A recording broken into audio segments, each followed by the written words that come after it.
like Bombadcast.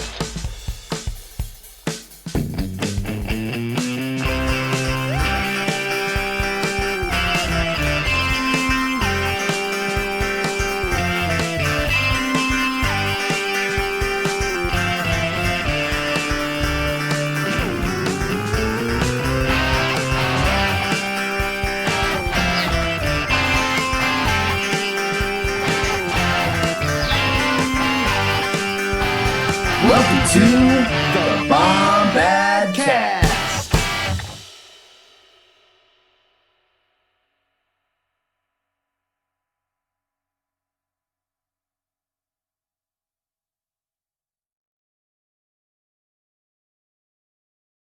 My back's a little itchy, but you know, nothing will stop me from doing this podcast and introducing my bro, my buddy, the one and only Canon Junkie, and I'm talking about Gerry Cable. What is up, Gerry?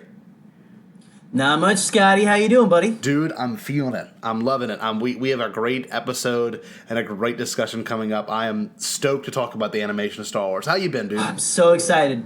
Man, I've been doing pretty good. You know, I'm ready to talk animation and Star Wars because it is such an integral part of this beautiful saga we love so much. Yes. But, you know, I've been up to not much, you know, just kind of hanging out. I got my parents up visiting us this week. And so, you know, my mom, who if you guys remember, I think one of our first episodes, I tried talking to her about whenever I first started liking Star Wars. She's like, you've just kind of always liked it. So, but we've been up hanging out, and you know, they're hanging out with the granddaughter. I know, I'm sure a bunch of you guys follow me on Twitter or seeing I posted a selfie this morning of me and Ella watching DuckTales, and so pretty good. Just a nice, easy. I put up a fence Friday. Dude, that's never easy. I hated Not doing by that myself. when I was young. Oh, okay.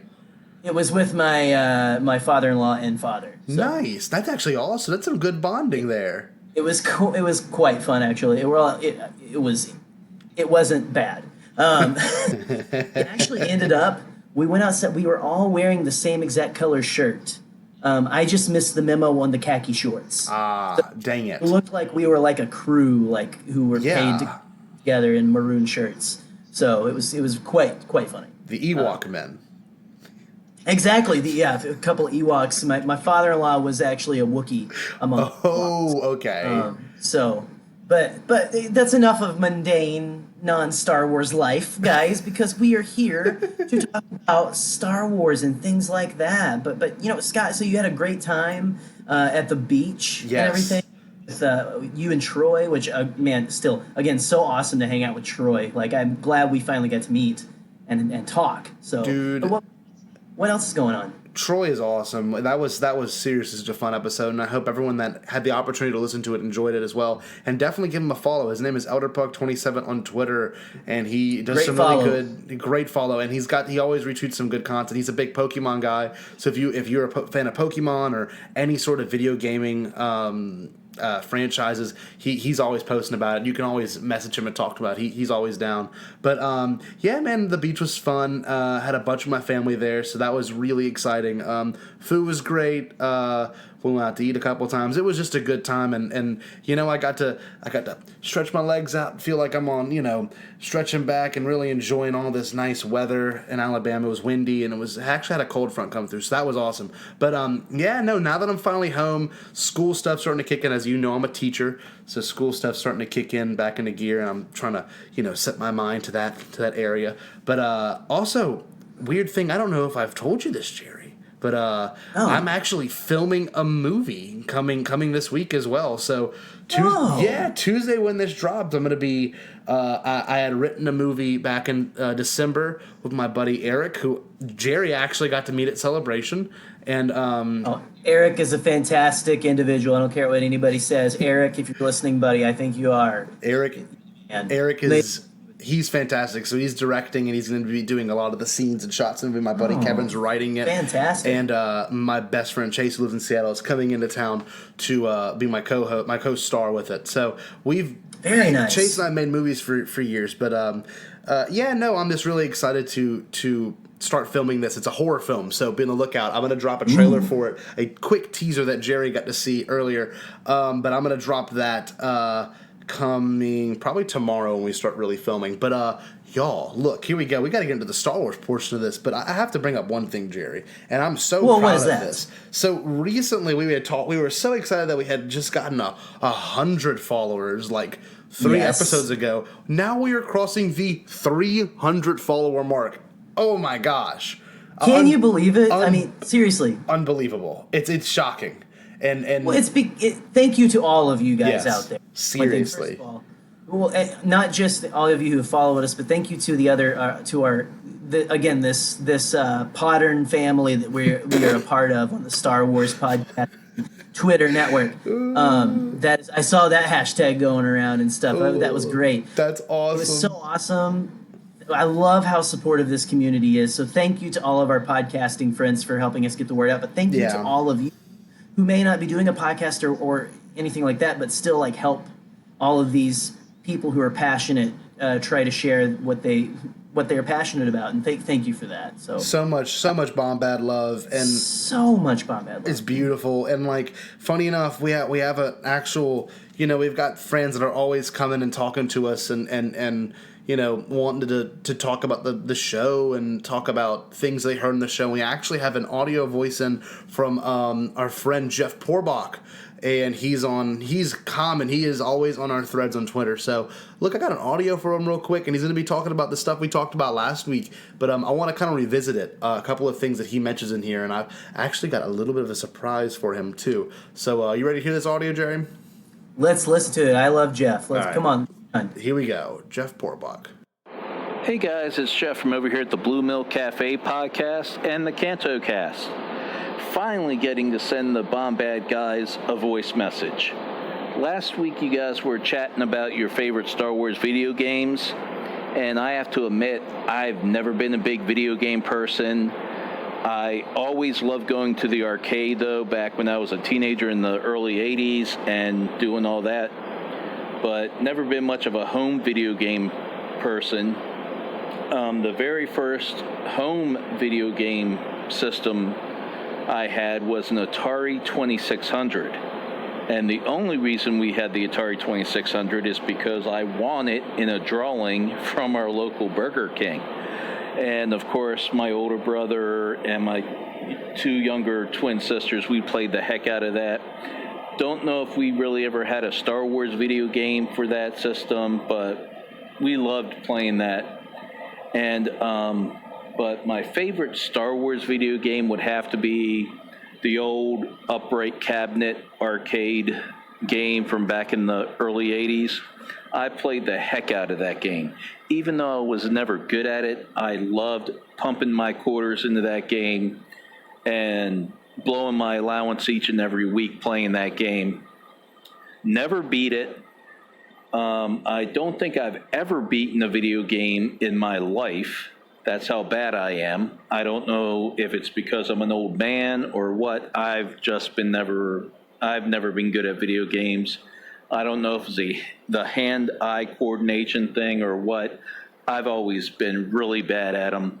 So I've never beaten a video game, but if I had the money and if I ever found the Star Wars old cabinet arcade game, you better believe I would have that in my house, playing it whenever I wanted, and I bet eventually I would be able to beat it. Now, I do have a PlayStation 4 now, and I've played Battlefront 2 here and there, but I'm really bad at that one too. I can't even get past the first stage of the campaign, so I don't even know. I really want to get Jedi Fallen Order, but I'm kind of discouraged because I'm not good at video games, and it's just going to make me frustrated knowing that I won't be able to do anything with it. But anyway, that is my favorite Star Wars video game, would be the old arcade cabinet game from back in the early 80s. And you guys are doing a tremendous job. Any podcast that shows love to one of my favorite characters, Jar Jar Binks, always has a listener in me. Keep up the great work, guys. And until next time, you guys stay Bombad. Fantastic. I love how he used our sign off there too, stay Bombad. Yes. I like that. Jeff. Very nice, sir. Thank you. And like, I don't know if you know this, Jeff, but if I'm not mistaken, the same game you're referring to is actually going to get a re-release. So it's a part of the, I think it's called Arcade Up or something.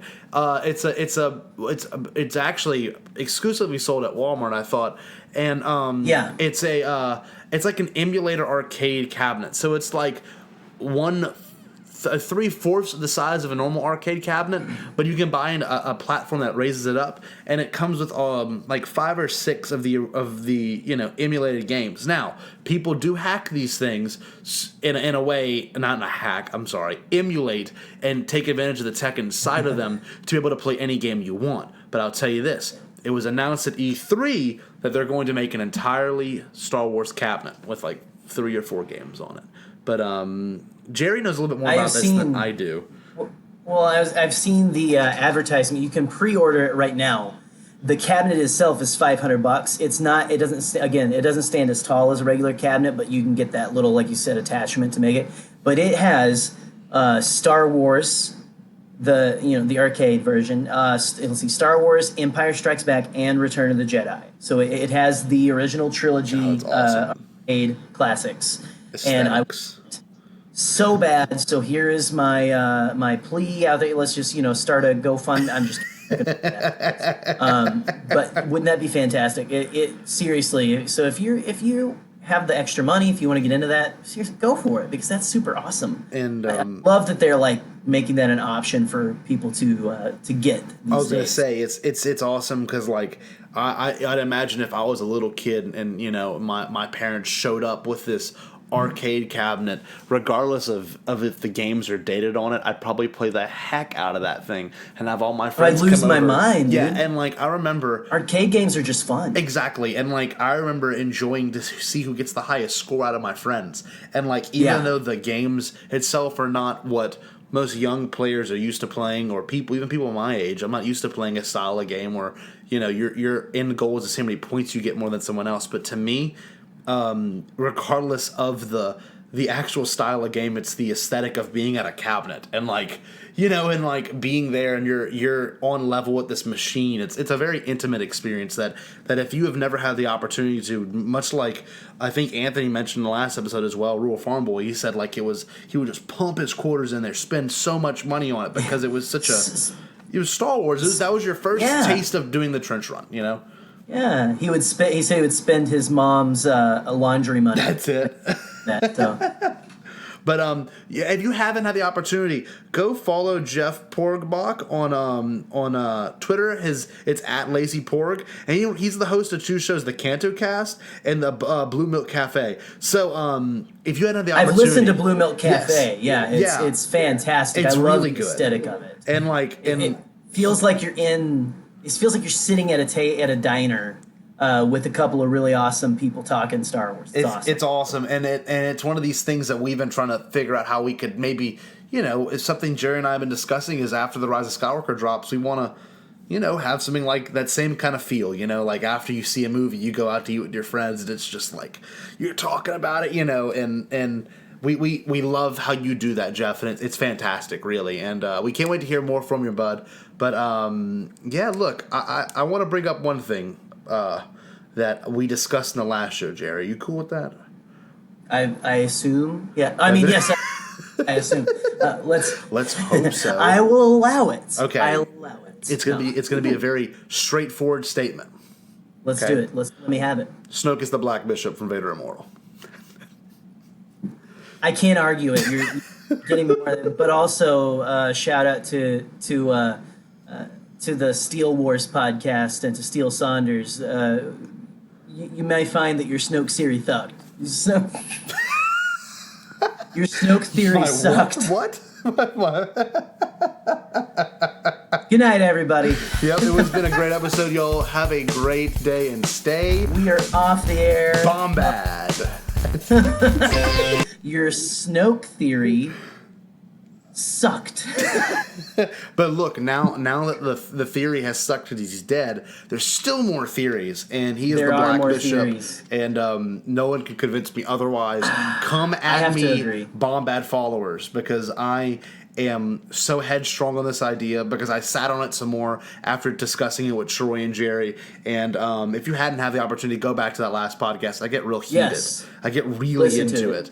And like it's just very exciting. But yeah, man, we've got a lot to get to today, and there's one other thing I think that should be mentioned as well. And our friend Pete Fletzer is also standing behind this. Apparently, we want to make this possible. So it's kind of like the Make Solo 2 happen, but I feel like ours is a little less likely. We'll see. Yeah, there's less chance of this, but let's do it anyway. Well, and what am I talking about, Gerry? What are we looking at? We're talking about hashtag Shriv live action, and SHRIV live action.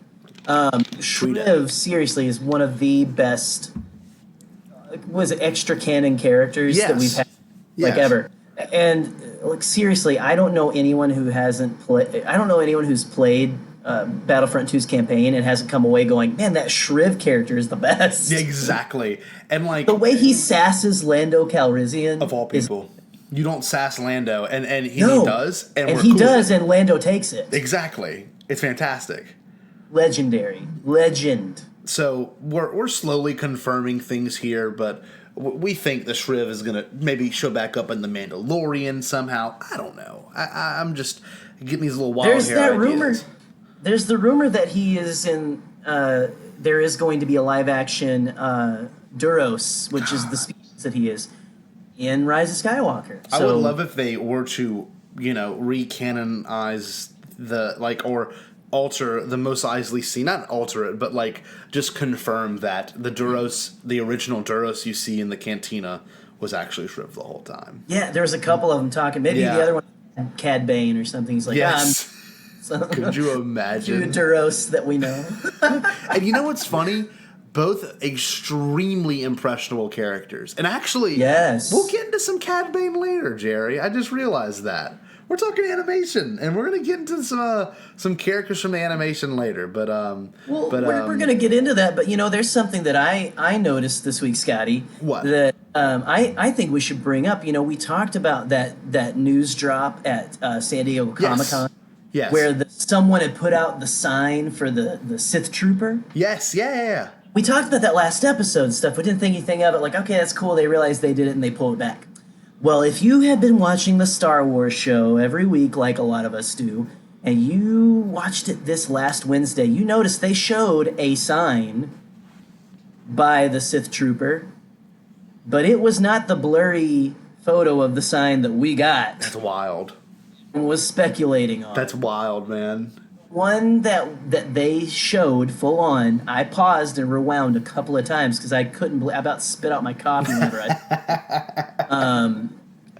it said the Sith Trooper. All of them had like a short description of what those troopers do. The sign for the Sith Trooper they showed on the Star Wars show only said the Sith Trooper will appear in The Rise of Skywalker this December. That's wild. That is not what was on that. Not at all. Like a spiel.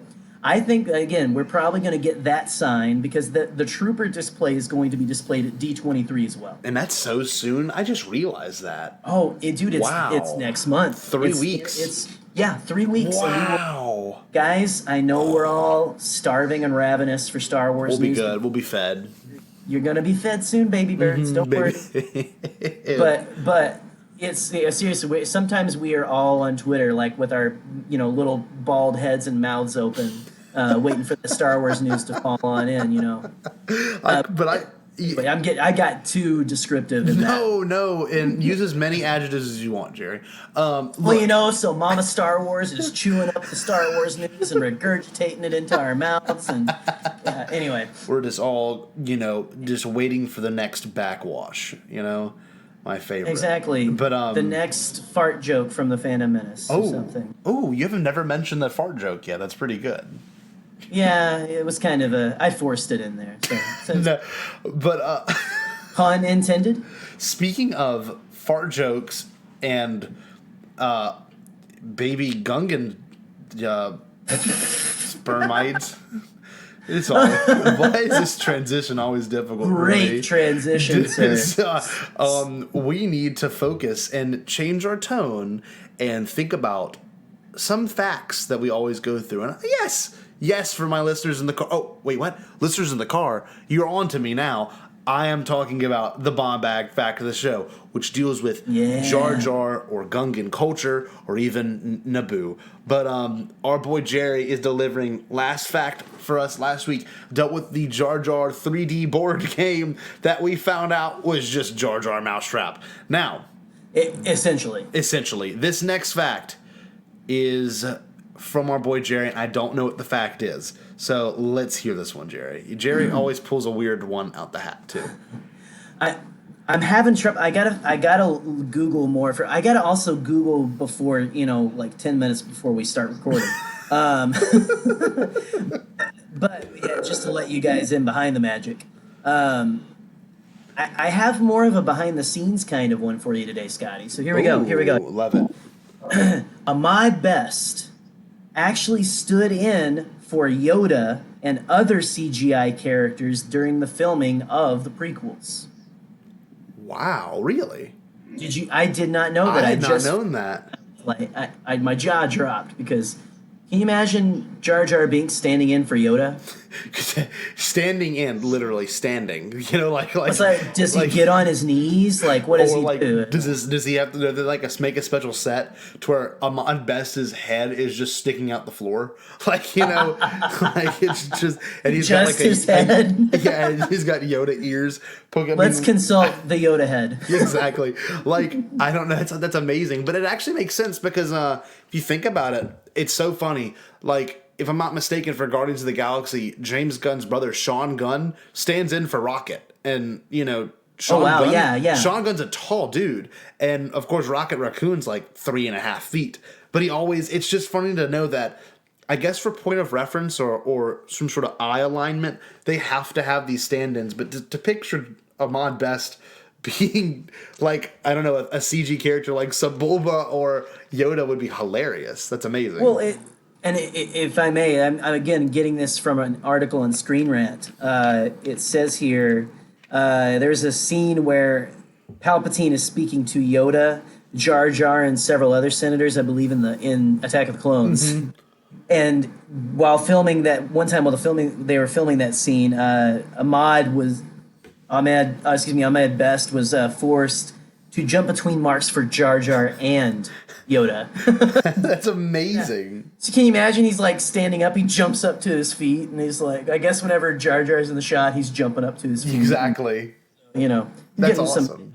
And it was because he was a master of voice work and was playing a CG character. So he had the stuff on, he was ready to go, and he not only stood in for Yoda, it was also other CG characters who might have been in those shots and stuff. So that is just kind of interesting. Can you imagine just, for one thing, the phenomenal talent of Ahmed Best. Yeah, and able to that proves his versatility. It's just being able to go through all these different characters. Yeah, and good for Ahmad for getting that paycheck. I'm sure they were he wasn't just wandering on the set. And they probably hey man, do you mind? And he was yeah, a little bit extra cheddar for Ahmad Best, and I feel hopefully we'll be seeing him in more content soon. I would love to get more Ahmad, not just in Star Wars, but in general.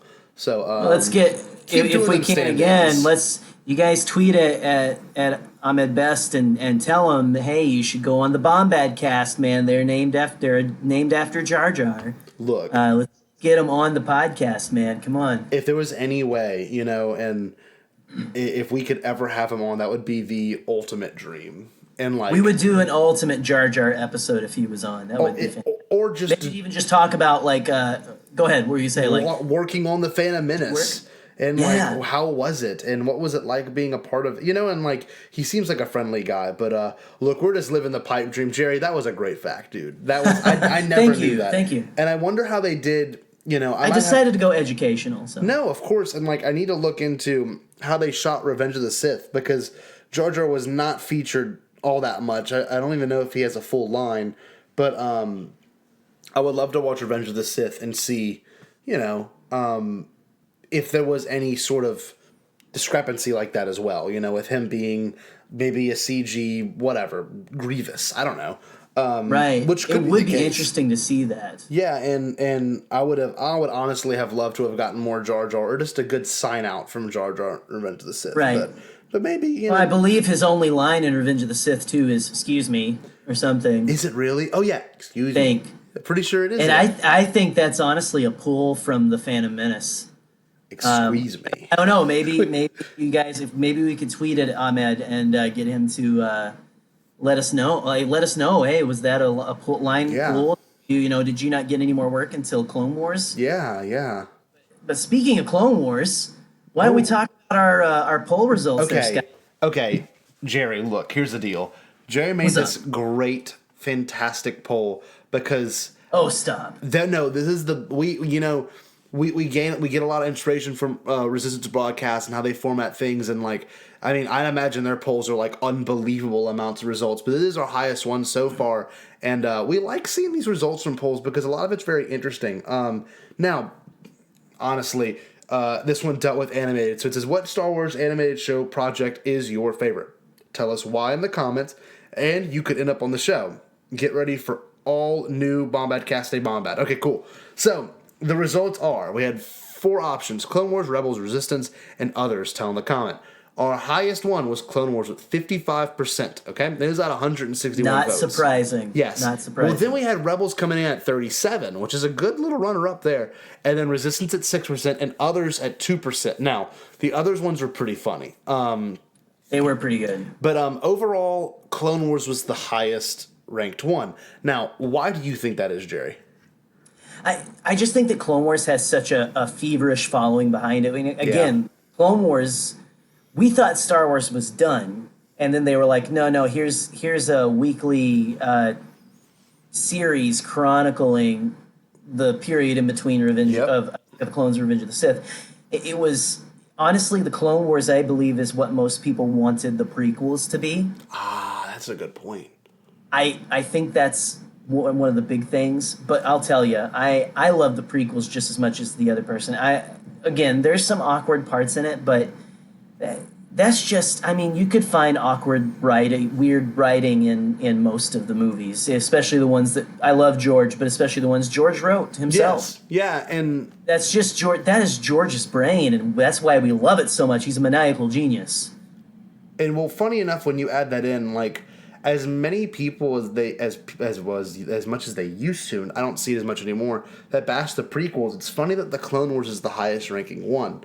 And Rebels, which literally takes place during the OT, or moments before the OT really, is second in place. So it kind of shows you, how important character is, and how important, really bridging that gap between Attack of the Clones and Revenge of the Sith was for people, including me. I really didn't watch Clone Wars until my first year at college, so I came in right when season 6 dropped on Netflix, and that's when I gained interest in it, and before Star Wars really came back. I'm talking 2013, 2014, and I was watching it. None of my friends were talking about it. No one I knew talked about it until the hype for The Force Awakens, and I saw a lot more internet buzz about it then. But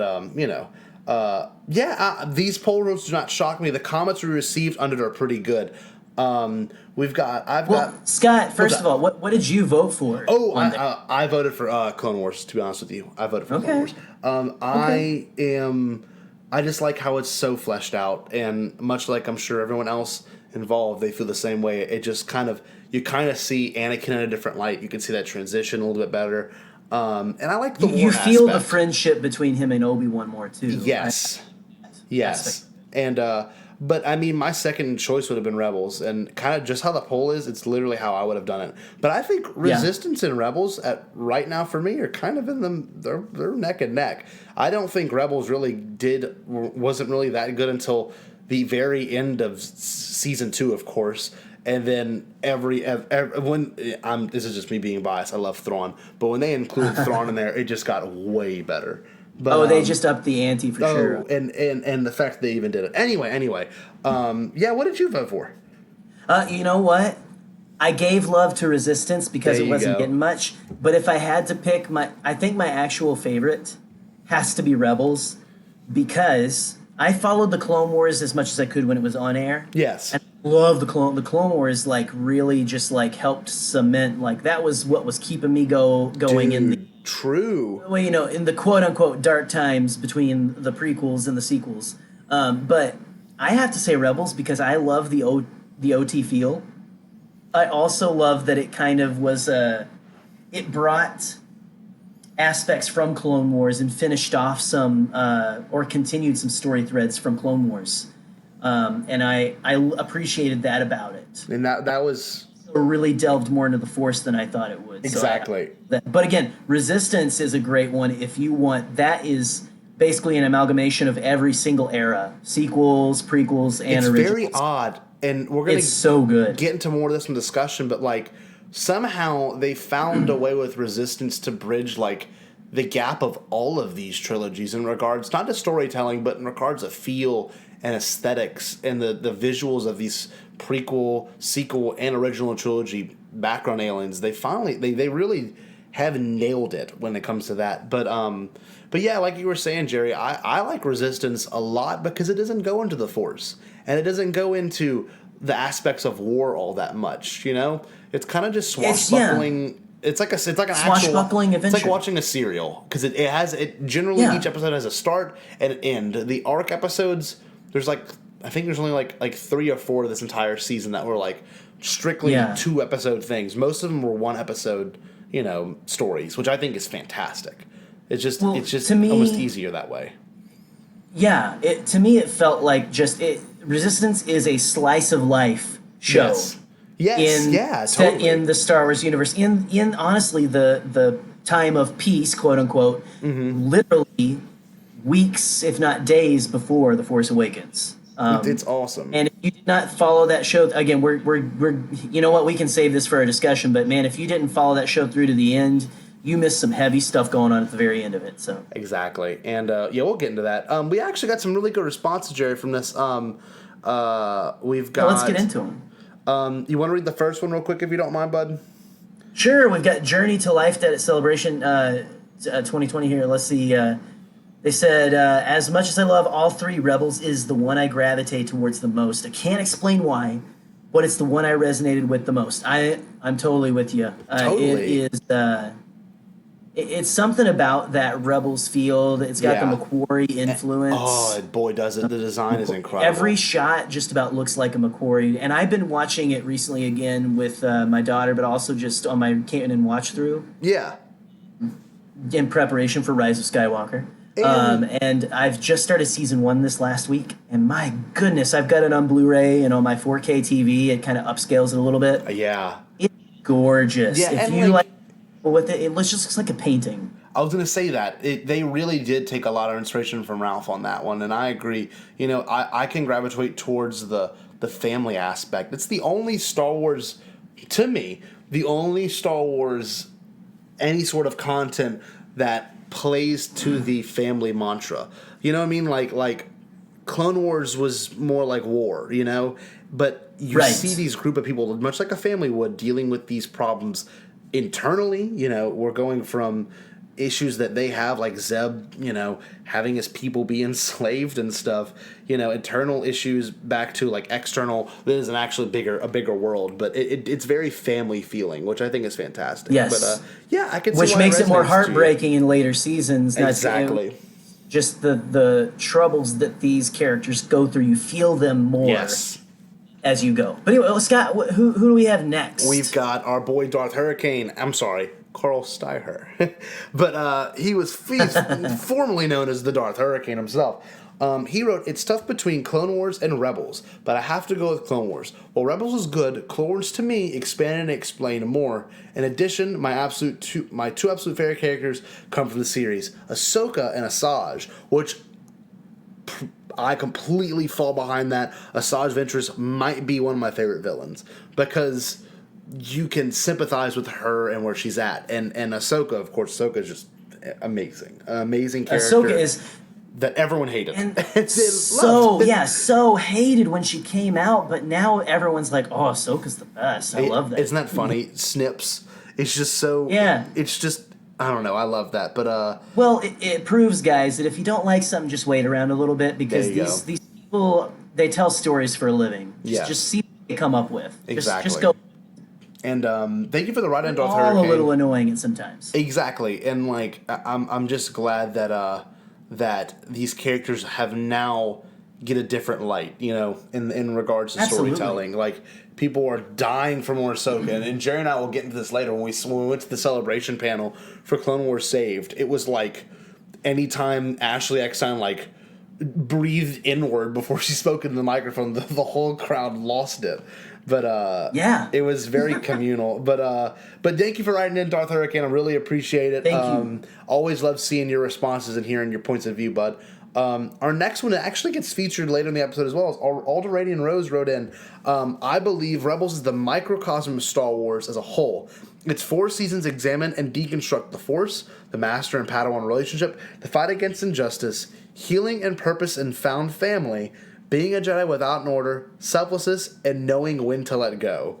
That just, like, bookended. I mean, that was such a good write-up. God. We don't even need to finish the episode because Alderanian Rose just finished the 4th. Thank you so much.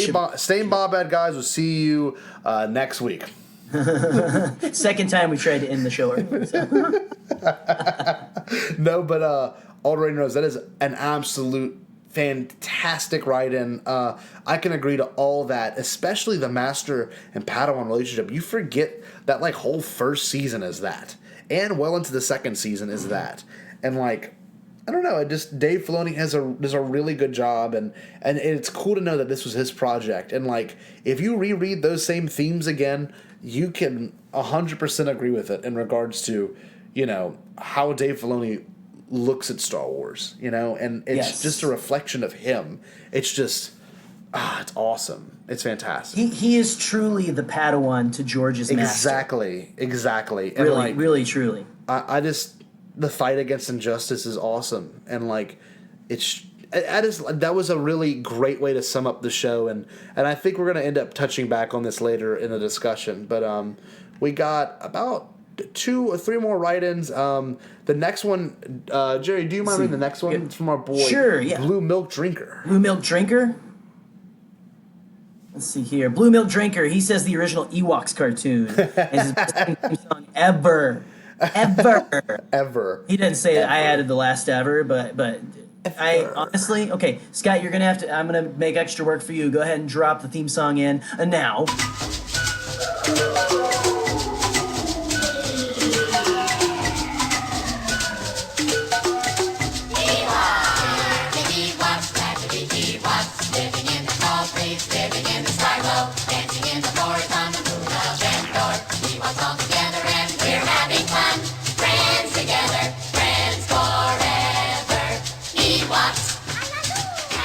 But yeah, so okay, it's been a while since I've listened. I think I've heard it maybe once in my entire life. I was right after, like, I was born in '87, so I was kind of outside. I didn't know there were Star Wars cartoons that came out before that until I think it was late '90s. They started re-releasing them, and I just still didn't get to watch them because my parents were like, "You've got the movies, that's good enough right now." Exactly, and funny, but there's those seriously. People grew up with those. I know, so isn't that funny? And like. And we might end up touching on this in the discussion too. Like they had the Star Wars droid series as well, and it's just weird to know that these entities even existed, because like during these weird bleak non-Star Wars periods of time, they were still trying to pump out content, but I guess they were just not. They weren't really hits. You know what I mean? They're not highly regarded, which is funny to me. Well, they it's like a cult following. I think they've got like really. Fellas, you know, the droids, if I remember, I think the droids theme song is the one I've heard the most, actually. Okay. That one is like pure 80s action cartoon. There we go. Song, where it's just like a total 80s like pop song. It's that's amazing. It doesn't feel like Star Wars at all, but it's just like droids or something. I don't know. It's, you know. Hey. Cool, like, it's pretty sweet. And I love 80s music. So. You know, and like, Gerry, maybe, I don't know, I don't want to get anyone's hopes up, maybe we might start some sort of a Patreon. Oh.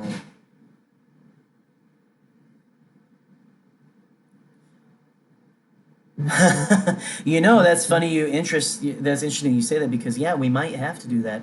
But let's go ahead and move on to our next comment. If you would want to read that for us, Scotty. Of course. So this one is pretty awesome. There's a lot of Kastner. Allison Kastner, which I don't believe I've seen your name show up on the show yet. So welcome to the Bombadcast.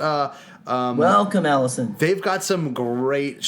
I believe she's got some fantastic write-ins, which I kind of forget whenever I read through it. You're like, dang, you all right? Clone Wars did do a lot. So she wrote the Clone Wars, and she's got like it numbered. Number 1, Sky Guy and Snips. Number 2, developed Anakin's character so Revenge of the Sith makes sense, which I agree with a lot.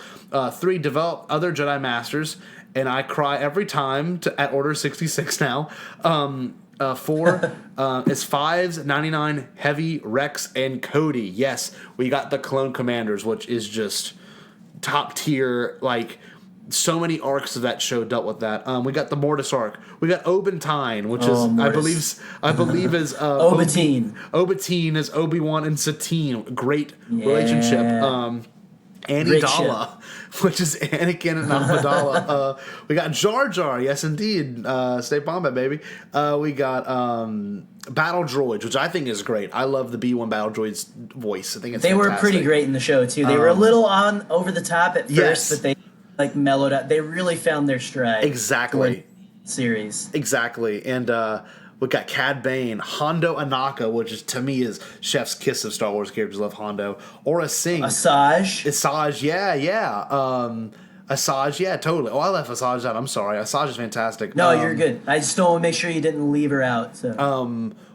Zero the Hutt, which is also known from Black Series Rebels as New Orleans the Hutt. We got the Black Sun. We got Yoda. We got Barriss Offee. We got Steela and Saul, which I think is so cool. And I didn't tell you this. When I was at the beach with my family, I sat down and explained Saul Guerrero to my dad, and he thought it was very interesting how he was originally in this, and he's in this, and now he's back in this, which I think is pretty cool. Lux, and we got Uncle Ono. Yeah, man. That thank you, Allison, for writing in. That's a fantastic list to explain how powerful the Clone Wars series was in regards to characters. I mean, just look at that. That's fantastic. Yes, absolutely. Thank you so much, Allison, for sending that in. Our next one is from Chris Willis, and this is so simple and needed no writing. All he did was tag a GIF of the Travosky's Clone Wars. And I agree, that is an underrated show. If you had not had the opportunity to watch it, I remember watching those live when they first came out back in 2003. I had the DVDs whenever Volume 1 came out. And me too. Volume 2 came out too. Like, it was like too many movies. It was incredible because you got to see so many things. I'm pretty sure you got to see how Anakin got the scar on his face, and you see how the clones interact, and you saw him go from Phase 1 clone to Phase 2, I believe, Clone Troopers, and it's just... That was a really good series, and of course we get introduced to the amazing General Grievous in that one as well when he kills Shaggy. If I'm not mistaken, what was that character's name? Oh, Shakti. No, when he kills Shaggy, he kills Shaggy from Scooby-Doo. Oh, yeah, he kills the Shaggy Jedi. Yeah. What was his name? He's got a funny name. Jedi Masters. Yeah. That's actually pretty good, Gerry. I like that. Shaggy was my first before I realized I could do Kermit. So you could do Kermit? And then I kind of transitioned from Kermit into my George Lucas. Forget about the George Lucas Kermit puppet. I love doing George Lucas. That is going to be your cosplay. I don't know if we're going to cosplay Celebration in 2020, but I'm going to find a way. I'm going to buy you a puppet, and we'll get someone to make a George Lucas mod of Kermit. George Kermit. And Jerry's going to be the hit of Celebration. But we got one more write-in, Gerry, and it's from Mikey. I don't even know how to say the name, but Mickey, I'm going to guess. Haven't seen your name appear in the show, but welcome to the Bombadcast, bud. Welcome, Mickey. What did they have to say, Gerry? Mickey says Clone Wars because it perfectly emphasizes Anakin's turn to the dark side, how it should have been done from the beginning, and Ahsoka is the GOAT of new canon. There we go. She is. I say, she is close to the Obi-Wan being the GOAT. I know they say that on TRB all the time, but Man, you're absolutely right, Mickey. That is fantastic. Gosh, we've already said so much about Ahsoka, but they really did Anakin's turn so well. It's Yeah. the Mortis arc, where Anakin has the vision of his future it's so and awesome. is shown that by his son. Give me more tie-ins to Mortis because Yes. that's one thing that Ryan Johnson said he studied in writing The Last Jedi was Mortis. So awesome. I Isn't remember. that awesome? And people don't know that he's such a Star Wars sweaty like that. Like I was gonna say that. Exactly, gonna say that. He is a fan of, the story, and I love there was that one tweet where someone was like, oh, Luke would never, there's no force power that exists where Luke could be in two places at once, and do you remember right. that tweet, Jerry? That When he took a like picture made of his it up or library, something, and then and and he zoomed in closer on his bookshelf. Then he got to the Star Wars books. Then he got to the one Jedi book, and then he went to the page. Then he went to the actual description of where that was already, in the old canon, which I think is just, yeah. If you don't know this, y'all, Ryan Johnson's a sweaty. So, but super sweaty. Super sweaty. And that was a great write-in, Mickey. But thank you guys for participating. Yes, seriously, thank you everyone for writing in, and we're gonna get into the bigger discussion here, especially with the comment that Ahsoka is the GOAT. Because I'd say this much: Gerry and I, we met, we knew each other before this, but we really got to know each other a lot more at Celebration, and we got the hook up. One day, we got to go inside of the arena where they were dropping all the Clone Wars stuff that day. And our boy Eric Kottemann, man, he came in and he somehow found a way for us to get the ability to get in there, and we got there. And I will say this: I have never seen more people lose their mind over a Star Wars character before. That to me it's unprecedented. One character like Ahsoka could do that much, audible excitement in a room. But yeah, it was electric in there. It was so awesome. We were able to get so close to the stage. It was so good. And we'll probably be tweeting out photos this week when this episode drops. But Gerry and I were next to each other. We were having bro modes. We were high fiving, hugging each other. We were stood up when they dropped the teaser, and it was just electric. And I don't know if anyone else. I actually never rewatched that panel because our experience was so good. But you and Eric had such a great moment in there. That was just that was such a communal bonding experience. Excuse me. He's getting emotional. Gerry, you'll be okay. Don't cry. I'm just a little emotional. I got an Ewok in my throat. But it's like big Ewok tears. Yeah.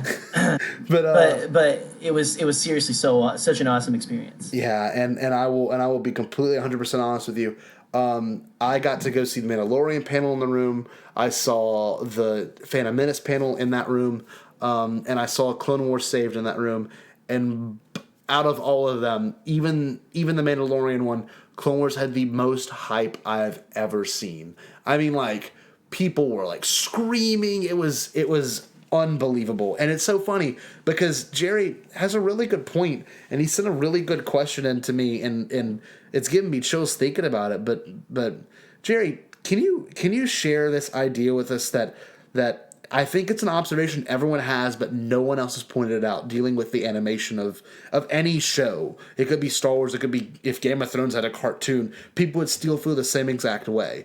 What was the one thing you told me about that you told me earlier in regards to animation? Well, I think that we have.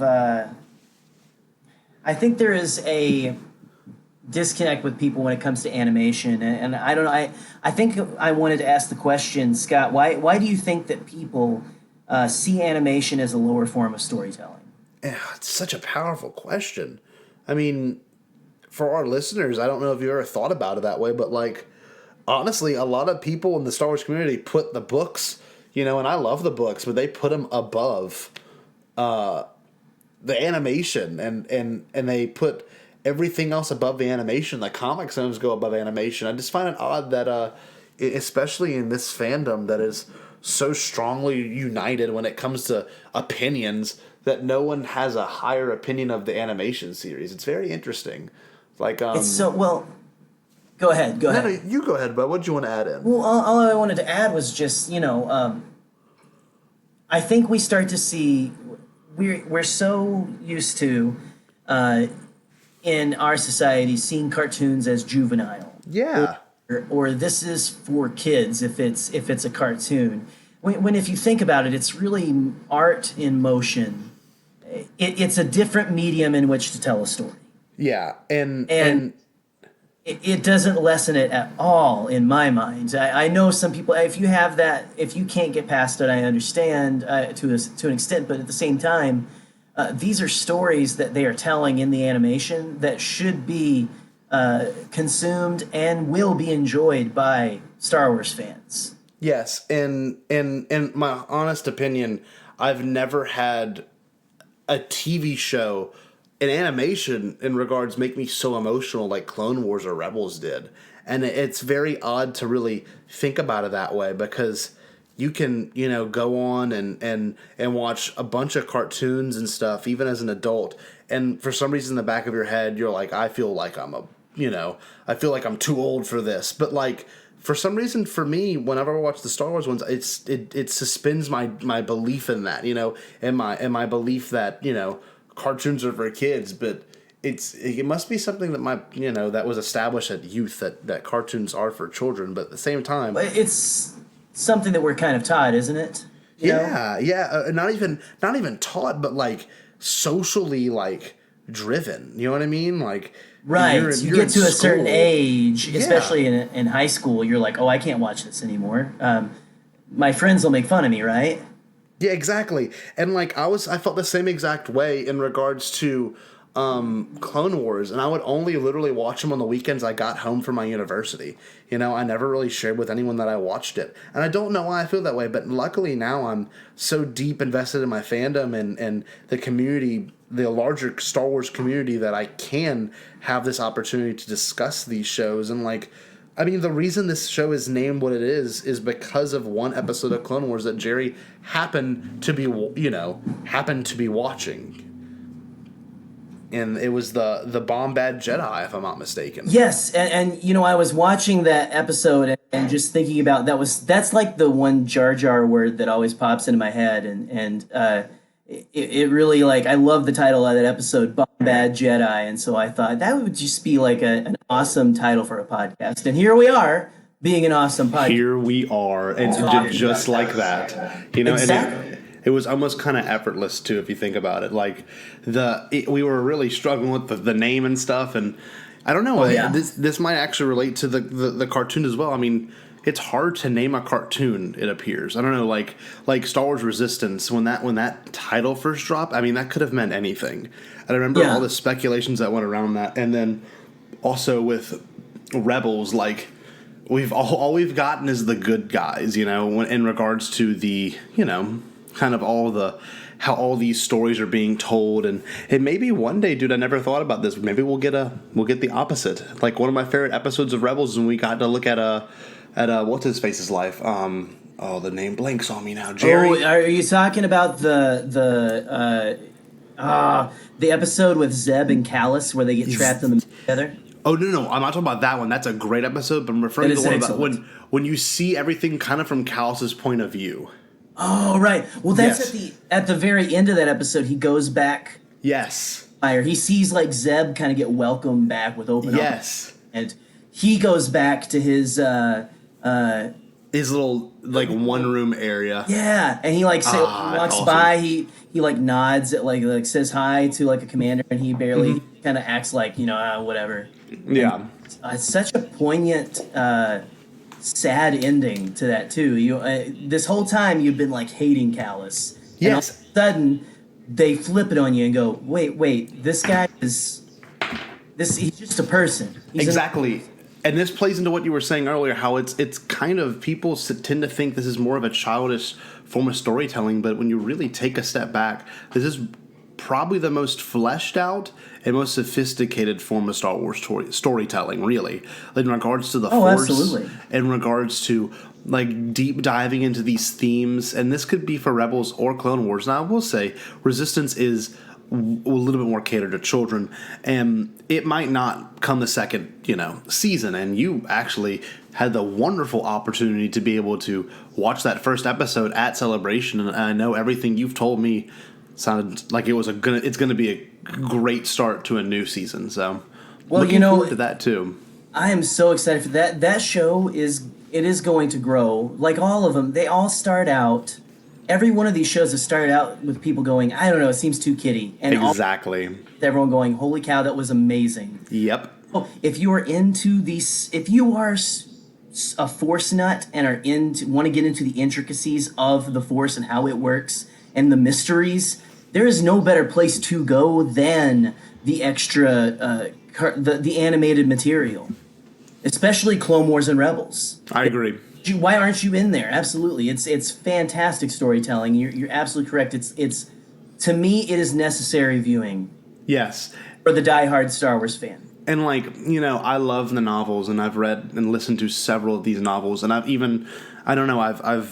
really enjoyed the comics too. But I've honestly gotten more excited to see where of course the final season of Rebels was the most unbelievable. That was the craziest mid-season trailer, dude. When they dropped they had the Mortis arc involved. They even showed the World Between Worlds. That last half of Rebels was absolutely insane. We got Obi-Wan versus that was that 3 or 4? That was season 3 actually. Okay, there you go. Talk about something I never thought we were gonna get. Legit. And a cartoon, and you know what? Even if they were to do a same exact repeat in the live action show, if they ever do an Obi-Wan Kenobi live action, I would not be mad.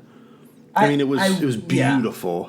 Yeah. It was beautiful. Well, and I honestly, to me, that is the peak version of how that happened. That is it's such a masterpiece. It's so beautifully done.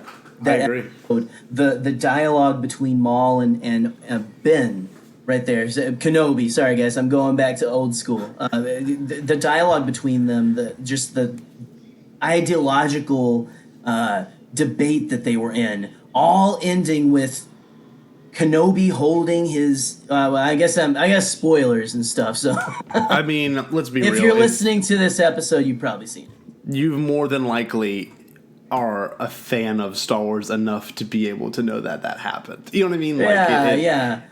And one thing I will say is a lot of these shows took some pretty significant twists and turns, which I thought was awesome.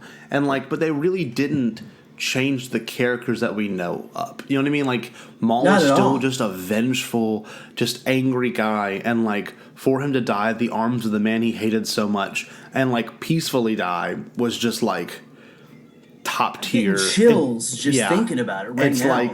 It's you can't make this up, and as to how quality this was. And we can go on and on about the themes, but the music even. I remember when that first Clone Wars movie came out, and I can admit it was a little bit of a rough movie. The music was not very Star Wars. It had guitars and stuff in it. It was very strange. But then, it took a little bit, and I don't know, was it Kevin Kiner that did the Clone Wars as well? Kevin Kiner, yes. Kevin Kiner he found his footing, and it's amazing. His Rebel score is oh my. It is up there. It is up there with Star Wars soundtracks. I think you said it earlier. You mentioned how you've been doing your Clone Wars, your canon rewatch with Rebels and everything. And I mean, just being able to experience the show again. Have you ever watched the full thing in order, Gerry, or no? The full? Are we talking about the entire canon timeline of visual media, or are we talking about Rebels? I'm talking about just in Rebels, and in regards to being able to sit down and watch it in that fully. I ever since season 4 finally ended, I'm trying to remember. I don't think I've done a full canon rewatch with it since season 4 ended. So I'm very excited. I got the Blu-ray finally of that. I love get the Blu-rays for these because I'm a little disappointed. Did you see this week that I'm excited that they're releasing Resistance on home video. I'm a physical media guy. I just feel like you put a Blu-ray in versus a digital copy. The digital can get pretty close to being top-notch quality, but it doesn't look as crisp. It doesn't. And just clear. It doesn't. And I was going to say 4K even more. And the ability to just tap to it like that, like just putting in the disc in and being able to sit there, and it kind of makes you want to watch more of it. You don't feel like, oh, I can pause this and walk away from it. Absolutely. It kind of puts me, and that's whenever I put any DVD or Blu-ray in, I kind of like take a step back and I'm like, ooh, I should really, not treat this as like I would do a normal TV show on Netflix or whatever, and pause and I kind of take it in. It's like when I put a Star Wars movie on, like The Last Jedi, and I'm not in your boots, Jerry. I know you got a little kid, and like I would imagine it's very different when you're watching a movie like that with a kid. But whenever I'm in I have the ability to be to myself for a little bit, and I put on The Last Jedi, it's like the best thing in the world. Like it's just so. You get to take it all in as a whole. You can kind of laugh. You don't really play with your phone that much. And I can't wait till I have the opportunity to do that and watch Rebels. But also, if you were to flip that over on its head, how cool is it watching that show with your kid? Oh, it's so much fun. We actually, it's awesome. I was hanging out with my family last night, and we had just come back in from outside, and it was about time for bedtime, and Eleanor was wanting to watch a little TV or something. Yeah. She wanted to watch Toy Story, but we're like, no, kid, you're about to go to bed in like 30 minutes. I said, we've got one episode. We've got the finale episode of season 1 of Rebels left. Well, let's watch that. And I tell you, my dad was zeroed in. No way. And my dad, again, my family are not hardcore like us, but my parents, they do enjoy these type of films. And they'll ask me, is that Luke or is that the, Yeah. Very casual, but they, like I said, they're the casual audience. But my dad was just kind of, because it's got that, for one thing, maybe we should talk a little bit about our favorite moments from some of these series. Sure, of course. But one of my favorite, not even animated lightsaber duels, but one of my favorite lightsaber duels in Star Wars, period, Scott, is in the season. It's the battle between Kanan, Ezra, and the Grand Inquisitor. Isn't that crazy? That engine room. How awesome is that? Dude, and my parents were like, oh, did that kid die? Did he die? Because they haven't ever seen it and stuff. I was like, oh, he's dead, isn't he? Is he dead? And I was like, just watch. It's so awesome. So like I get chills every time I watch that. Go ahead. No. Gush. I'm just gonna gush. No, you can gush all you want because I can play into that right now. If you think about it, like, those are 3 completely new characters that we had no idea who they were at the beginning of that season. And for someone to be as invested as you are into that, and your family is even like, this is pretty cool, it just says something about the art and the ability to tell stories of these cartoons. Like, this isn't Vader versus Obi-Wan and Anakin. This isn't Vader versus Luke. This isn't Kylo Ren versus Rey. This is literally 2... then at that point, still very fresh characters with another fresh villain. It's like, for you to say that's one of your favorite moments just goes to show you how powerful that this form of media can be and how often overlooked it is too. Well, and think about how those are like even B-list characters. They're not the top tier. They're not the Pantheon.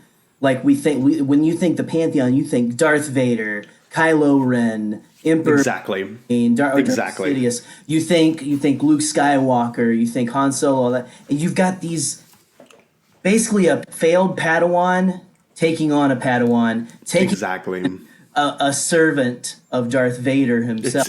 It's crazy, and like the stakes were so high. Oh, yes, good.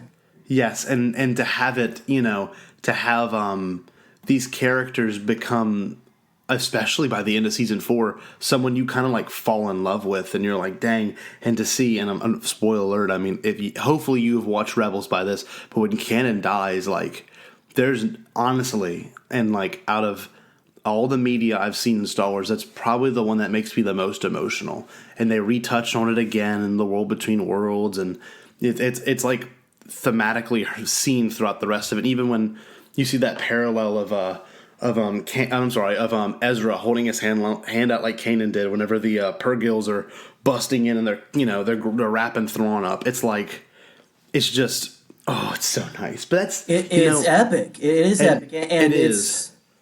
It's just so the thing with Kanan, the way that they made me feel about again, we like to like put it down as like a lower form of art, but you you think like, oh, this is a cartoon, but they socked me in the gut.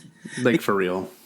Hera's face immediately after Kanan does that is Brutal. heartbreaking. It's brutal. And then to add that on top of that, when they get back to the base and Sabine and Zeb are there and are like, what? Or Sabine is there and what happened? Or no, I'm sorry. I haven't seen it in a while. I think it's Zeb is like, where's Kanan? Oh, dude, that is like it is like you just like stuck a knife in my chest and twisted for real. And It's so hard. well, and funny you say this, and we're gonna probably keep making the parallel, but you can always take a step back and think about Ahsoka and like that Absolutely. how her, and not to say she's dead, but her farewell to the Jedi Order is just as heart wrenching, and like you can take all this time and effort to like be negative about this show and that character, but man, you can't deny that episode when she walks off on the Jedi steps, out of the temple is insane. It is so horrible and so hard to watch. It's emotional because you see, and I love that adds so much more to Anakin's fall too. Like, honestly, if you guys have held off on watching these, get Disney Plus or something and watch these whenever they come out this fall, or grab the Blu-rays, find someone who has them, get a hold of this and take this in because it is essential Star Wars viewing. I agree, and if you want to really think about it this way too, hopefully with Disney Plus being on here, maybe a lot of people didn't see this in their Netflix suggestions, but the first thing, like we said before, the first thing that's going to show up when you turn on Disney Plus that very first time is going to be The Mandalorian, okay? Yes. And so let's say you click it and you watch that episode, and that episode ends, and hopefully they do what Netflix does, and they show you all these recommends at the bottom. One of the recommends could be whatever. It could be Rebels. It could be Rogue One. It could be Solo. It could be all these things that hopefully will then drive that Star Wars love back up, and maybe more people will discover these cartoons. More kids might end up watching this and growing up with it, and I'm happy that your daughter can grow up with it, because if I were given the opportunity to take us, to go forward in time, I was born in 95. If I could have been born in 2004, I've been 5 years old when this show came out, that would have been incredible. Clone Wars I'm talking about. But yeah, absolutely. It's cool to know that one day when I have a little one, that I could share this show with her too. And it's not just a kid show. It's very deep. And I think that also plays into the idea that animation is way more sophisticated than most people play it out to be, because it is, in particular to this show, it's very deep. And like you really feel what these characters are going through with this show. And I don't know. And this also is part of it, but I'm so excited for the next season. It's going to be unreal of Clone Wars. Are you kidding me? It looks, and us being in that panel, thanks to Eric, shout out to you, man. You're the man. Huge shout out. But yeah, we were losing our minds. Everyone was. It was and to see those and emotional to see those characters again. It was for the cast to come back up on stage and get so emotional. I mean, I remember watching Ashley Eckstein cry, and I started crying because I'm like, that's just so, to see how passionate she was. And they, cool was it that was the first time they had seen the trailer too? Yes. Oh, I just got chills, because I remember the part that made her cry was when they showed that trailer, and when all the troopers turned towards her, and they all have, Ahsoka's kind of face color and I guess whatever you would call it, her facial features, whatever, painted onto their trooper helmets. That was insane. And like, you remember that part, Gerry? Hey, I'm sorry, I just lost your audio for quite a while. No, it's okay. It's okay. I can cut it. Okay, my bad. All right. You hear me now though? Yeah, I can. Yeah, it was like, but I usually it'll like do like a little bit, like you'll kind of second and then go back, but it was like a big long action. So whatever you just said, completely missed it. Okay, no, it's all good. I mentioned how cool it is. I guess I can just redo it again. All right, you ready? Yeah. Okay. So cut.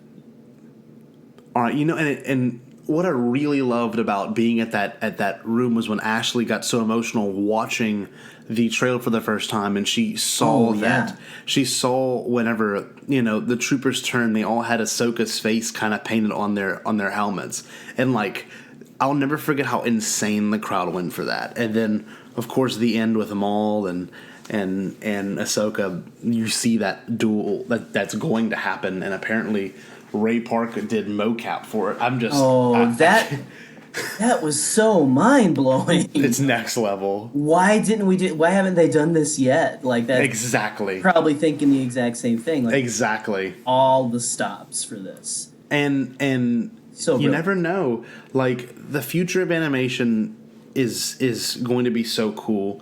And we can jump to the speculation train real quick, but I hope we get the Ahsoka, Sabine, Ezra, and Thrawn thing. I just have a gut feeling that would be the next step, and it might not be next year. I'm honestly hoping it's 5 or 6 years from now. Let us kind of stew in what we've got, Yeah, and give us hints. And the new projects. Yeah, exactly. And I haven't listened to Thrawn Treason yet, though. I just bought the audiobook. I haven't either. 2 days ago. I'm hopefully going to have an opportunity in the next couple of weeks to just blow through it. But I don't know. What do you think we're going to go with this, dude? I honestly don't know. With when it comes to the Ahsoka and Sabine looking for Ezra arc, we're getting that story, and animation seems like the most logical step. But if we don't get it there, we're for sure getting a book. There's no way they're not going to story. Totally. But what I would love to see, I want to see we fleshed out in between the prequels and the original trilogy. Yeah. I want more stuff that takes place in the period between, like Mandalorian and Resistance. Oh, yeah. Resistance is now in the sequel trilogy. I think it's caught up. Yeah, it's completely caught up. We are full on at the end of The Last Jedi. So this season, I think, is going to take us into the Last Jedi and beyond. That's so awesome. Be like a week or two. Both. Yeah, exactly. So, but I would love to see more in there. I would love to see maybe an animated series with Mark Hamill voicing himself. Dude. Voicing Luke Skywalker, Luke's Jedi Academy or maybe him going around the galaxy for the first few seasons, looking for Jedi lore and artifacts and studying the different denominations of the Force. Yes, and so that I just want, give me that, and then him starting a school and Kylo coming, give me that in animation form. I agree, and to think, Mark Hamill's always down to do Star Wars stuff. It seems he likes the money. I mean, who doesn't? Absolutely. If you could, and especially if you can do just voiceover and doesn't have to dress up and do all that, I'm sure he would be more than down to do it. But speaking of, this is one thing I wanted to bring up, and I saw it a lot because I think we asked a question about it. Yeah, we asked if it's Galaxy Adventures or Forces of Destiny. But there's one thing I wanted to bring up too about Forces of Destiny. Galaxy Adventures. It's genius that they reuse clips from the original movies and then put the animation on it, and then they splice and I guess orchestrate some different styles of music, different themes from the series. It is a different composer doing the score. I've an interview with him, and Resistance broadcasted that. Right. It sounds just like I thought they were just editing together different music from the films. No, but apparently a lot of it's composed, which is awesome. And to be able to tell these old stories through different styles and visions is incredible. And honestly, I don't know if you want to get into this, but what do you like more, Galaxy Adventures or Forces of Destiny? Like, what do you prefer that you put on? And you might have different reasons too, because Forces of Destiny is really aimed more towards girls and young ladies growing up. But I want to hear what you think. Okay. Well, I've really been digging on Galaxy of Adventures recently because I love how they're such short little just action-packed things. They definitely play up the nostalgia, so there's less actual story. I I don't know. It's hard because I love what they make me emotional. Yes, dude. Especially the ones like with Han and It's awesome. stuff. It's so good. The way they use those clips from the actual audio from the films. Mm-hmm. At least the vocals, the line, Yes. by the actors. That's brilliant. But it's so beautiful. I love the stories from Forces of Destiny, and you're right. I was going to say that I was excited for that when it was announced because, again, we had just had a bouncing baby girl, Yeah. a little blondie, and we were I was so excited to share again this great galaxy of craziness that we all love, and because this again, it's not for just this isn't just for guys. This isn't At just all. this is for all of us. This is for anyone, no matter what your race, your gender, your sexual orientation, your religious, whatever you.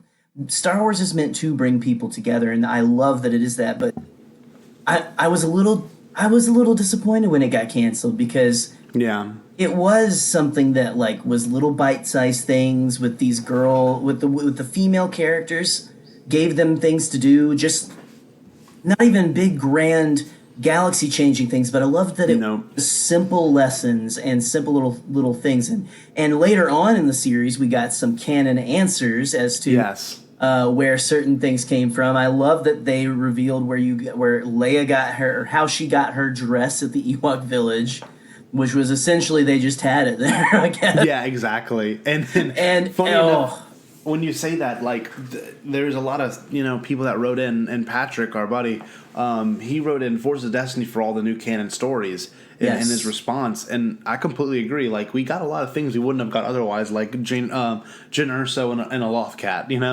that was so. My favorite one with Jyn Erso is the one where she's chasing the little is it Chagrin, the little bat? Yes. Chagrin. She's chasing him around, the little boy, and at the end, he's just got the cutest little kid voice. It's awesome. Oh, that one melts my heart every time. And of course, we get one encounter that I never thought would happen on screen ever, which was whenever they showed I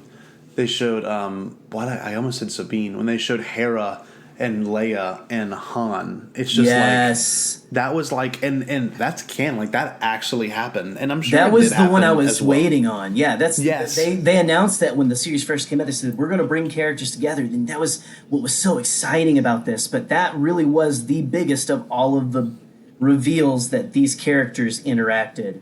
I agree, because you've got the whole thing between Hera and Han with. What is it? They needed her to they needed a ship to deliver something, right? Yes. And Hera's like, okay, I'll do it if Han admits that the Ghost is a better ship than Falcon. God, that's awesome. I love it. Oh, it was so great, and it was so true to all of the characters.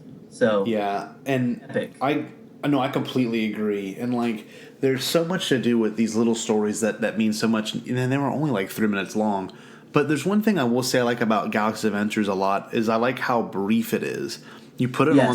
I blew through all 20 something episodes when I was right before we started recording today. I blew through all of them, and it was great. It was maybe 30 minutes, and they were all so good and different from one another.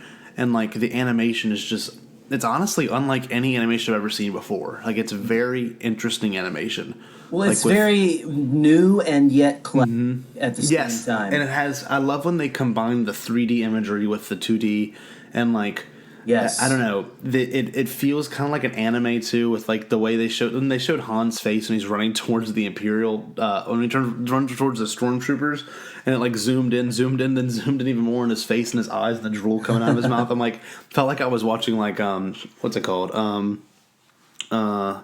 I can't think of an anime right now. What's the one? I was gonna say it reminds you of an anime. Is it One Punch Man or something? Oh no! Wow, look at us showing how foolish we are when it comes to anime, Gerry. I actually don't watch much anime at all, so that's You guys can flog me on Twitter later. So yep, there we go. You can unfollow us. Stop listening to us right now. Unfollow us at Bombadcast. Yes, and stay. Bombad. Stay yourself, I guess. No, but you know what? I'm going to be honest with you. We've been going, and I'm going to try to wrap it up real quick, Jerry. But overall, I think Galaxy Adventures has a lot more still under its belt. But there's one thing you cannot deny about that show. The episode that was titled Jedi versus Sith was, honestly, one of the most incredible things that Disney or the new Lucasfilm has put out ever. If you want to get go ahead. I was just saying, if you want to get the feels, go and watch that right now. Stop. Watch it. It was just when they show Anakin as a little kid, and then it shows the repercussions of what he did, and then the part where Maz is like, "This was Luke's and his father's before him, and now it chooses you," and it just cuts to Rey and Kylo going at it in the forest. It was so cool. It was epic. And it only gets me more excited for 9. And like Jedi vs. Sith is pretty much, that's all taken place during the Skywalker saga officially, you know. But like, I don't know. I'm more of a Galaxy Adventure person myself, and I really am looking forward to seeing what else they do with this show. And I honestly hope they make a full-fledged show out of it. I think it deserves that at this point. That at least that style of animation needs to come back. It's very not quite as three-dimensional, but it's very Into the Spider-Verse-esque. Yes. And I love that about it. It feels very like spiritual, spiritually related. Yes. Oh, I agree. Yeah, it pays homage to into what intrigued us originally about the original trilogy and the prequels, and maybe that's the cool. Maybe Disney's doing their thing where they're like, you know what, we will show you these clips to entice you to sit down and watch these movies when it comes out in our streaming service, which might be the case, which I'm completely fine with. Like, I feel like it's, everyone always kind of says it's now, which I agree with. A New Hope's kind of a slow movie by today's standards. You know what I mean? Right. Like, it really doesn't pick up till about an hour and 10 minutes in. So, if you were to introduce to your kids at a young age, the Forces of Destiny or Galaxy Adventures or even Rebels, by the time they see A New Hope at maybe 8 years old, they're going to be like, wow, this is really cool, And, right. Well, you're building up the epicness in their head, and they're falling in love with these characters, and that's what really pushes, especially the plot of A New Hope forward. Is by the time you get to it, you if you have seen other things, you are so invested in those characters. Exactly. That it just pushes the plot along. So that's why I like the original duel as opposed to nothing against the people who made that worked very hard on that Obi-Wan and Darth Vader duel with the deep fake faces. Yeah. But I much prefer it's more of it's not about they were two of the best Jedi and so they need to have a crazy choreographed fight. This is an emotional moment, the first time these two have met in so long, so they're just doing like a classic, it's so awesome. Almost like a duel, like a more what would you say, a more formal version of a lightsaber duel. So awesome. I love that. It looked way more elegant. Yeah, they kind of painted that picture. It looked less like rage fighting, more like we're just going to test your ability to be I guess what you truly are. How there are both, I'm speaking, of course, of Anakin. He's truly a Jedi. And, like, he kind of fights like a Jedi in that battle, if you really think about it. He's not aggressive like a Sith would normally be when he's fighting Obi-Wan. Right. I think he's just trying to overpower him, and I do like that parallel. That's a really good point, and I actually never thought about that till you brought it up. It's pretty beautiful. That's how I've always felt about it, is that, people are like, slow, but I'm like, well, yeah, because these people, the last time these guys met, for one thing, Anakin, Vader's probably like, well, I don't want to get anything else cut off because I've already got... Yes. But they're also like, well, hey, let's have a conversation. We're actually going to talk through this because this is just... I don't know. I love the epicness of the moment. Star Wars is... Jedi are less... we're getting off on a tangent here. But Jedi have never been action heroes like we want them exactly. to be. That's where they went wrong in the Old Republic. That's they were so. That's why Palpatine was able to finally get the upper hand on them. Exactly. Have always and should always be like Luke, like Kanan, like Obi-Wan, Yep. like Yoda. They are people who are not superheroes, but that are so, their principles and will to do right is so strong. Yeah. They will give themselves and every ounce of strength and courage that they have. Get it back to animation. I was watching that last episode of Rebels. I loved the exchange whenever Kanan thinks that Ezra is dead, and he looks at the Inquisitor, and the Inquisitor is smiling, that evil smile, which is just kind of, It's so evil. it's sadistic for a kid. It is. If we're gonna say it's for kids, but it's not for kids. It's the point we're trying to make. But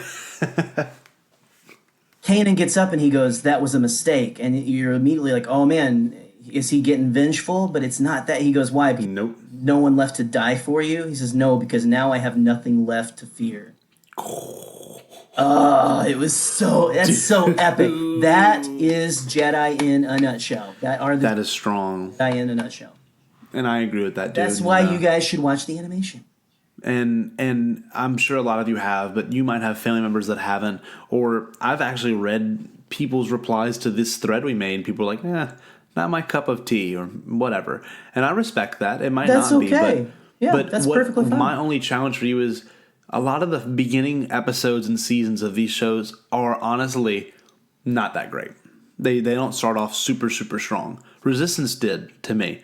But like Clone Wars started off pretty slow with the movie, and Rebels started off pretty slow.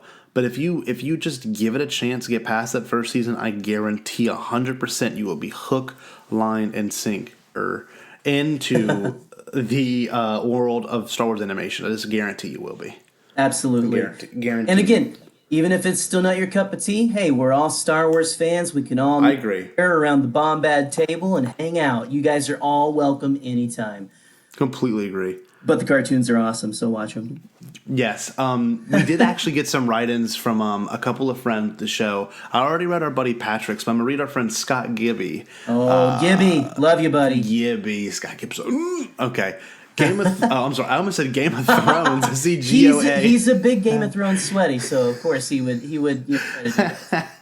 Love you, Scott. Love you, Scott. Galaxy of Adventures is absolutely phenomenal and a great way to retell our favorite stories. Force of Destiny, however, is news stories, which I always love. It's hard to pick, so get this half-assed answer. So you get this half-assed answer. Which is essentially the answer we both gave, too. Yeah, exactly. Don't worry, Scott. You're in good company. I agree with you, Scott. I hope you're doing okay, bud. I miss you. Can't wait to see you soon in Anaheim. I read our reply from Pat. He said he likes Forces of Destiny more because of the new canon stories. But we got another write-in from someone we mentioned earlier, Alderanian Rose. She writes in, the art in the Galaxy of Adventures is unparalleled. I keep begging Disney to let... It's Titmouse, which is very dirty, but it's actually, if you know John Schnepp, a lot of you guys, and I know you do, Scotty. John, Sweaty. The king of the sweaties. King of the Sweaties. God rest his soul, Yes. His soul.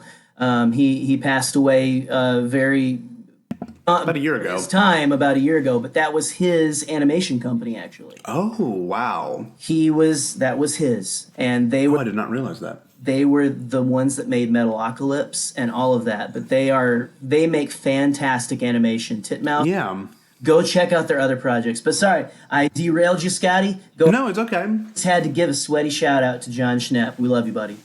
So it would, yeah, and I'll never forget when he passed and how the internet poured out for him, and it's very sad to know that he's gone, but he will still forever be remembered. His spirit lives on through all of exactly goes on at Comic-Con and things like that nature. And he was a big Star Wars fan too. Yeah, he was a huge Star Wars fan and Marvel fan. I remember watching the show whenever he did the comic book talk and stuff. But anyway, I digress.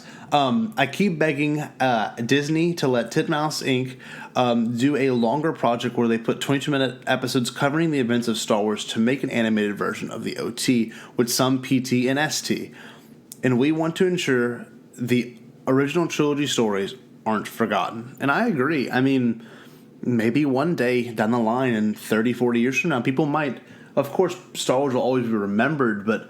people might not want to watch the original trilogy anymore. They might have lost their, fascination with it. Right. And unfortunately, we live in a time where we're obsessed with the original trilogy still. We can't get enough of it, but you never know. And to not revamp it, but to one day maybe push it a little bit further. If they got an animation company to do something different, like they obviously do with Galaxy's Avengers, I think it could last. I think the impression could last even longer. Well, and I honestly could see, a lot of people are like, well, it's only a matter of time, here in like 20, 30 years, they're going to remake the old ones. And I don't see that ever happening. Nope, not with this.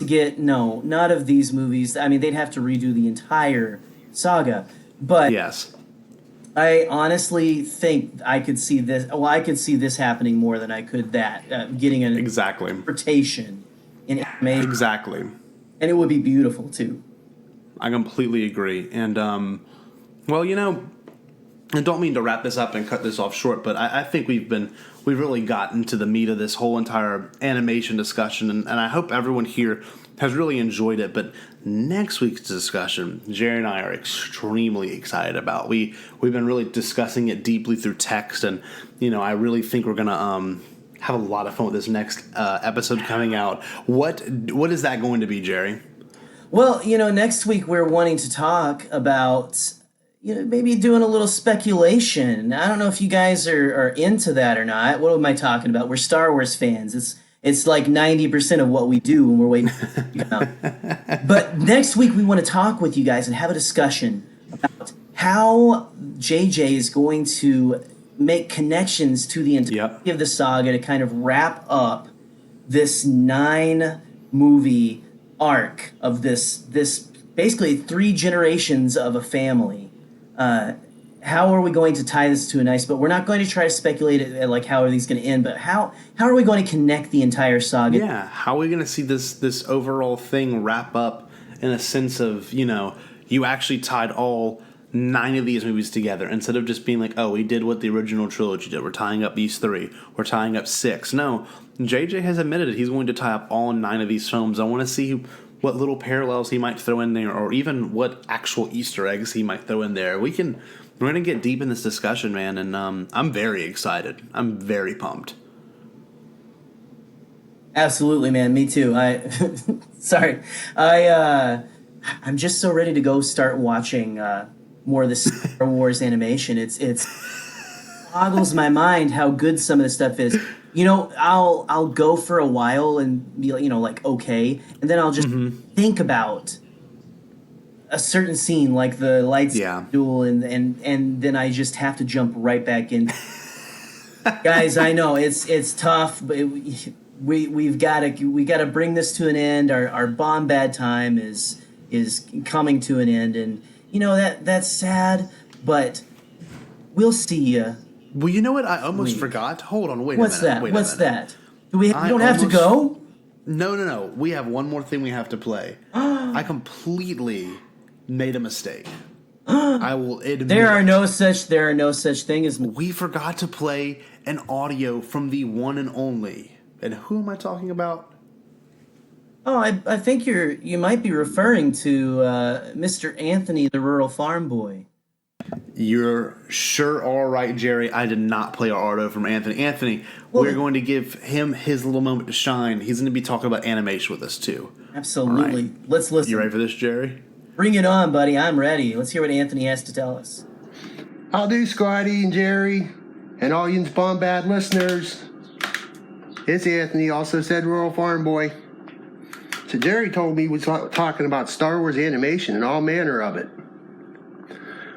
Well, I can tell you some things. My experiences of it was, for me, started back in 1978 when that holiday special was shown on TV for that only one lone time. And I remember seeing that, and that little 10-minute cartoon was made by Nelvana that George Lucas asked to go and have. That was the very first Star Wars animation there ever was, and I was longing to see that.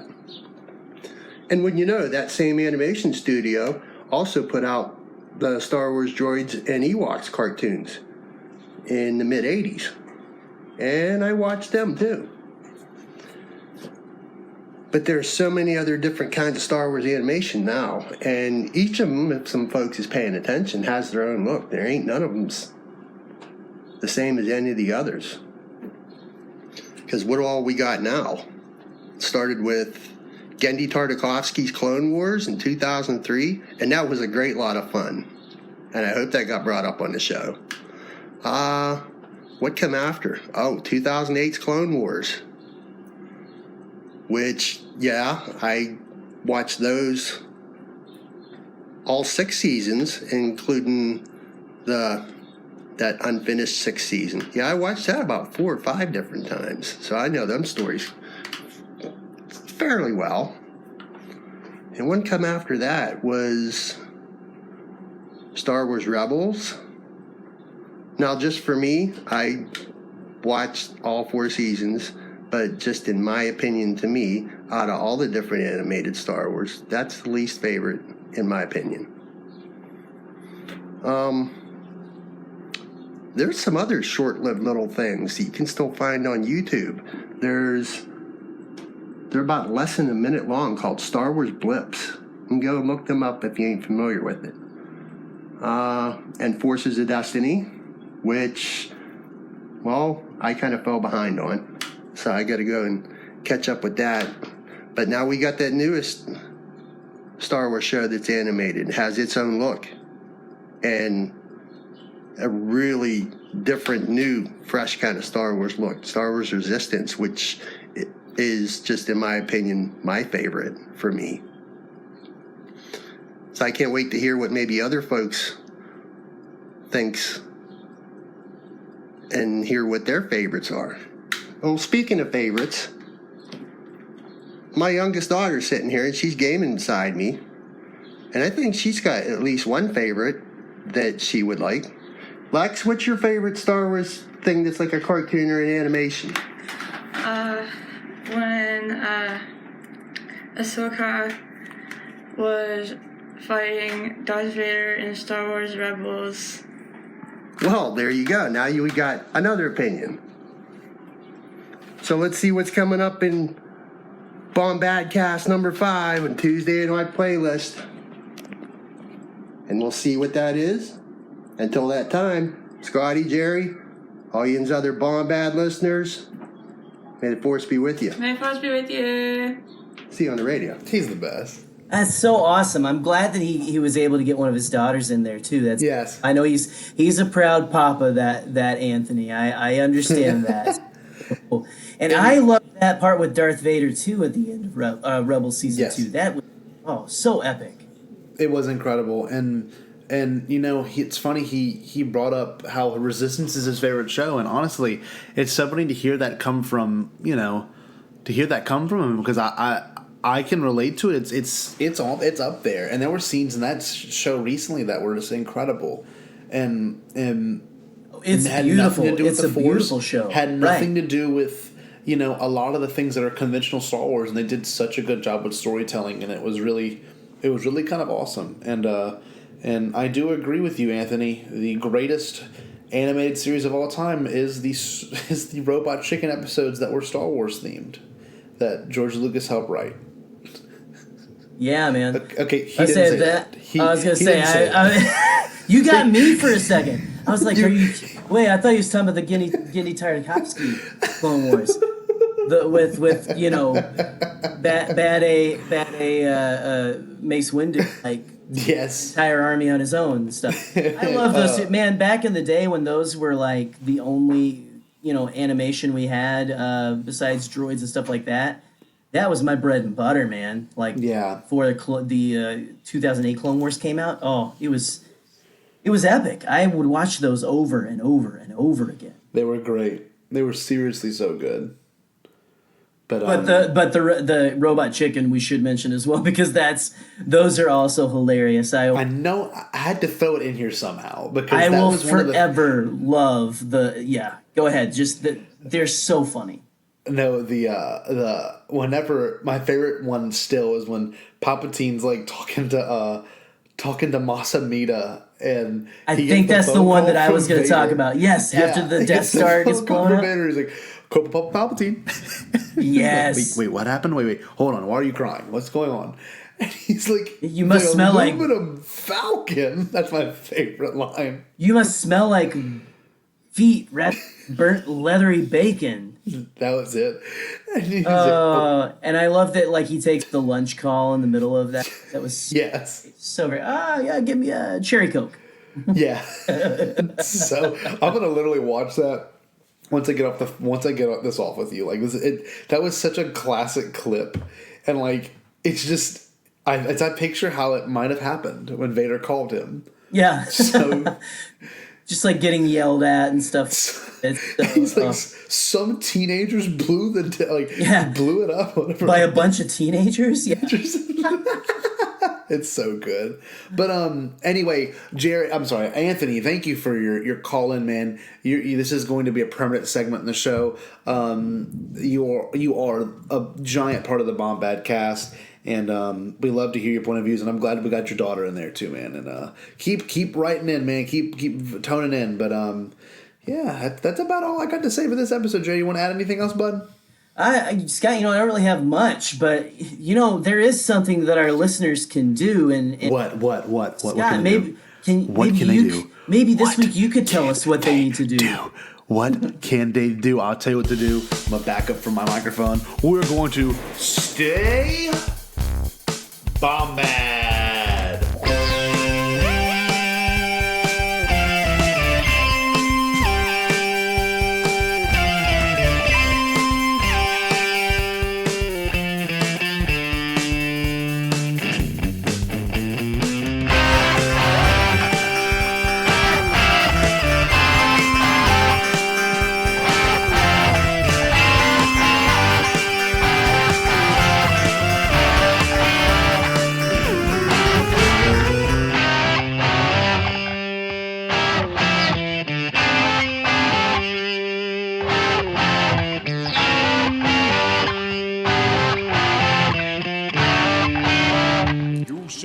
All Bombad.